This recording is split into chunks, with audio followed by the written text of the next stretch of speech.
This is looking at the difference between heat and temperature.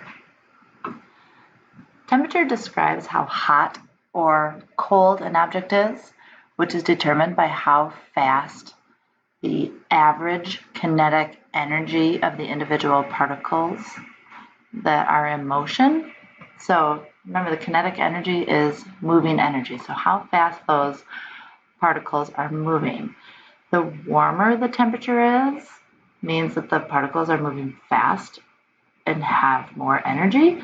If something is cooler, then those molecules are moving slower and have less energy. We measure temperature with a thermometer. Now, there are 3 different temperature scales that are obviously the most common that we are most familiar with is Fahrenheit. It's part of the English system and not common worldwide. Celsius is the most common. It's our SI unit that we'll be using, especially for lab, and Kelvin is also common around the world. When we look at the Kelvin scale, the coldest unit on the Kelvin scale is 0 Kelvin, which is also called absolute zero. And that means at 0 Kelvin that there is no zero or no motion. So there is 0 kinetic energy. Those particles are literally frozen, which is not going to happen. Particles have always had just the smallest bit of energy. So you can see here that this first one is our Fahrenheit scale. So we know that water freezes at 32 degrees Fahrenheit, which is equivalent to 0 degrees Celsius and 273 K. Water boils at 212 Fahrenheit, again, which is equivalent to 100 degrees Celsius and 373 Kelvin. So how do we get from one scale to the next? When I want to find Celsius, if I have Fahrenheit, I just simply take my Fahrenheit temperature, subtract 32, and divide it by 1.8. That would get me to my Celsius. If I have Celsius and need to get to Fahrenheit, I need to take my Celsius temperature, times it by 1.8, and then add 32. To get to my Kelvin scale, I would just simply take my Celsius temperature and add 273. 1 degree change in Celsius is equal to 1 degree change in Kelvin. So those scales have similar increments. The Celsius and Fahrenheit do not. They're 1.8 difference. So let's convert the freezing and boiling temperatures for all 3 scales. Yes, we know that freezing is 0 degrees Celsius and that freezing is 32 degrees Fahrenheit. We know that just from memory, but if let's plug it into our system up here just to verify that we can work it out. So if I said my Fahrenheit, 32 degrees Fahrenheit minus 32 divided by 1.8 will give me my Celsius. Well, we know that 32 minus 32 is 0. So that's going to give me my 0 degrees Celsius, which is great. That's what I want. And then I can also say, well, my 0 degrees Celsius times 1.8 is obviously 0 plus 32 will give me my 32 Fahrenheit. Okay, now let's try, I'm going to erase this, and let's go the boiling.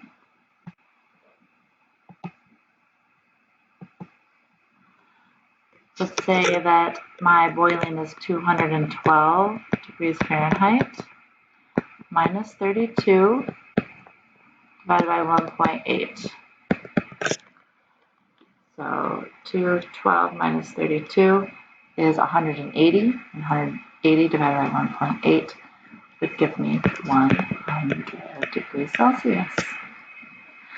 And the other way around, if I took 100 degrees Celsius times it by 1.8, would give me 180, and then add 32, so 180 plus 32 would give me 212 Fahrenheit. Now, if I wanted to figure out what boiling was in Kelvin, I need to take my Celsius temperature and add 273. Not my Fahrenheit, but my Celsius. So 100 plus 273 is 373 K. Great. Now, liquid nitrogen, which is super fun to use, is used by dermatologists to freeze skin tissue. It is negative 193 K. What is this in Fahrenheit and in Kelvin? So let's take a second and pause the video and try setting that up.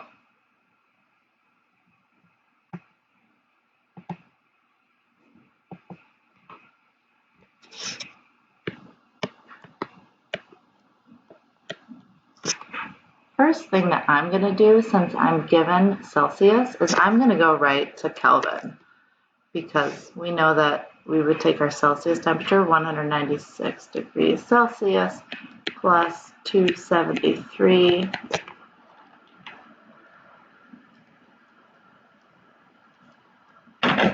is 77 K. Circle that answer. And then I'm going to go to Fahrenheit by taking negative 196 degrees Celsius times 1.8. I'm going to do that first before I add 32. So negative 196 times 1.8 plus 32. Should get negative 320.8 degrees Fahrenheit. And I want to make sure that I have three significant figures. So negative 321 degrees Fahrenheit.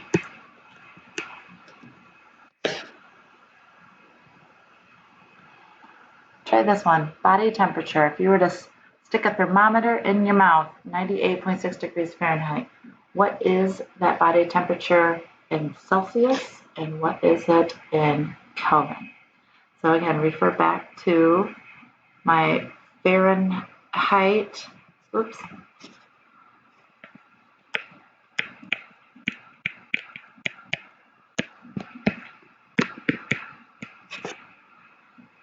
To get to Celsius, minus 32, and then divided by 1.8. And we should get with three significant figures, 37.0 degrees Celsius. And to change that to Kelvin, again, we're going to take 37.0 degrees Celsius plus 273 to get 310 Kelvin. Okay, one more. Let's say that you travel to Europe and you come down with an illness.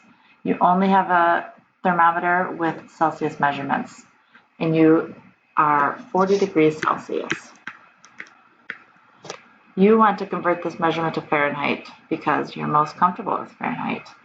So we're going to refer back to our equation here.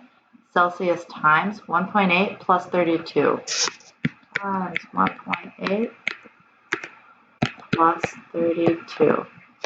And so 40 times 1.8 to get 72 plus 32, you have a temperature of 104 degrees Fahrenheit, which is not a good temperature since 98.6 is normal.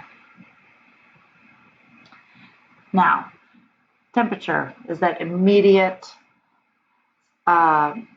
measurement. Heat is energy. Moving particles have energy, and we know that more heat means particles move faster and they're transferred by collisions. Heat is the flow of energy from an object that has a higher temperature to an object with a lower temperature. Think about holding an ice cube. If you're holding an ice cube, your body, which is 98.6 degrees Fahrenheit, right, is warmer than that ice cube, which is freezing. So what happens? The heat from our hand makes that ice cube melt. So heat is leaving our hand to go to the ice cube. The ice cube is absorbing that heat. Those particles start moving faster and go from a solid state to a liquid. So heat energy is expressed in joules or little calories. The amount of heat necessary to raise 1 gram of water by 1 degree Celsius is how heat is expressed. Now, there is a nutritional calorie, which is with a capital C, to distinguish it from the metric calorie, which is a little c. And 1 nutritional calorie is equal to a kilocalorie, or 1,000 calories. And then add this to our conversion factors. 1 calorie is equal to 4.184 joules. Remember, or we can write the reciprocal of this. So I have 4.184 joules for every 1 little calorie. We'll use that here coming up. So looking at the difference between heat and temperature. So let's say we have these 2 beakers of boiling water. We can see that they are both at 100 degrees Celsius, so they have the same temperature. We have boiling water. Here I have 500 milliliters of water, so I have a cup of boiling water, and over here I have 1,000 milliliters of boiling water. I have a pot of water. What would you rather have spilled on you? Obviously, the beaker on the right has twice the amount of heat because it has more water. There are more particles that are moving with that energy. So, yes, they are both the same temperature, but this beaker has twice the amount of energy because there's just more water. So let's look at converting from calories to joules to figure out how much heat, how much energy. We know that our food has energy in it. How much energy do these Cheerios have? So we can see from the nutritional label that this is capital C. So we're going to write on here, let's use the one with milk because who eats dry Cheerios? So we're going to write next to this that capital C is equal to kilocalories, just so we're using that for our reference. Now, if I have 150 kilocalories, and I want to figure out how many joules is in 1 serving of Cheerios. So we need to go from kilocalories to little calories. And we know, so what do I want? I want little cals, and I've got kilocals. And we know that for every 1 kilocal is 1,000 calories. So let's do that conversion first. So I've got 150,000 little calories. Now to get to joules, remember that conversion factor I just showed you back here. We said 1 calorie is equal to 4.184 joules. So since I have calories, I need calories in my denominator and joules up above. And we said 1 calorie was 4.184 joules.